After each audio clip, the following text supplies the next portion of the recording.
Hello friends, சேப்பங்கிழங்கு cook பண்ணியிருக்கீங்களா? இதில் ஹெல்த் பெனிஃபிட்ஸ் நிறையவே இருக்குது அண்ட் ஆல்சோ டேஸ்டி. ஸோ இதில் நம்ம வறுவல் ட்ரை பண்ணலாம். இது செய்கிறதுக்கு ஃபர்ஸ்ட்டு சேப்பங்கிழங்கை நல்லா வாஷ் பண்ணிவிட்டு மூழ்கிற அளவு தண்ணி வச்சு அதை வேக வச்சு எடுத்துக்கோங்க. ஸோ சேப்பங்கிழங்கு வேக வைக்கும் பொழுதே நான் கொஞ்சம் கல் உப்பு அண்ட் 1/4 டீஸ்பூன் மஞ்சள் தூள் போட்டு தான் அதை வேக வைக்கிறேன். அது நல்லா வேக வச்சதுக்கப்புறம் அதில் இருக்க தண்ணியெல்லாம் நீங்கள் ட்ரைன் பண்ணிவிடுங்க. அண்ட் ஆல்ரெடி நீங்கள் அதை வாஷ் பண்ணி தான் வேக வச்சுருந்தாலுமே அது வெந்ததுக்கப்புறமும் அதில் கொஞ்சம் மண் தங்கி இருக்கும். ஸோ அதை நல்லா ஒரு 2 or 3 டைம்ஸ் வாஷ் பண்ணிவிட்டு அதோட தோலெல்லாம் ரிமூவ் பண்ணி எடுத்துருங்க. அது கொஞ்சம் ஸ்டிக்கியாக தான் இருக்கும், பட் தோல் ஈஸியாக ரிமூவ் ஆகிடும். இந்த சேப்பங்கிழங்கை தோல் எடுத்ததுக்கப்புறம் நான் ஸ்லைஸ் பண்ணி எடுத்திருக்கேன். தின் ஆர் திக் உங்களுக்கு எந்த சைஸில் வேணுமோ நீங்கள் ஸ்லைஸ் பண்ணிக்கோங்க. அதுக்கப்புறம் நான் அகெயின் கொஞ்சம் சால்ட் ஆட் பண்ணுறேன். சால்ட் ஆட் பண்ணதுக்கப்புறம் 1/2 டீஸ்பூன் குழம்பு மிளகாய் தூள் ஆட் பண்ணுறேன்.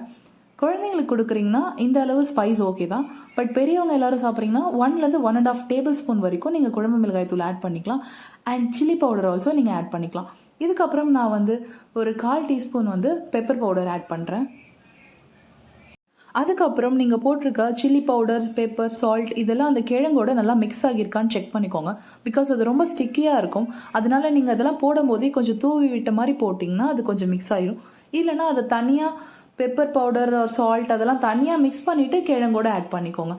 இதுக்கப்புறம் நான் தோசை தவாவில் ஆயில் கொஞ்சம் ஸ்ப்ரே பண்ணிவிட்டு நான் மிக்ஸ் பண்ணி வச்சுருக்க சேப்பங்கிழங்கு அது மேலே போட்டு ஃப்ரை பண்ணுறேன். 2 சைடும் ஈவனாக நல்லா குக் ஆகிருக்கான்னு பார்த்து திருப்பி விட்டு ஃப்ரை பண்ணி எடுத்துக்கோங்க. நீங்கள் இனிஷியலாக அதை ஃப்ரை பண்ண ஸ்டார்ட் பண்ணும்போது ஃப்ளேம் மீடியம் ஃப்ளேமில் இருக்கிற மாதிரி பார்த்துக்கோங்க. எடுத்த உடனே ஹை ஃப்ளேமில் வச்சிங்கன்னா அது அவுட்டரில் பர்ன் ஆன மாதிரி இருக்கும். ஸோ மீடியம் டு ஹை ஃப்ளேமில் அந்த மாதிரி சேஞ்ச் பண்ணிவிட்டு குக் பண்ணிங்கன்னா ஈவனாக குக் ஆகும். ட்ரை பண்ணி பாருங்கள். தேங்க்யூ ஃபார் வாட்சிங்.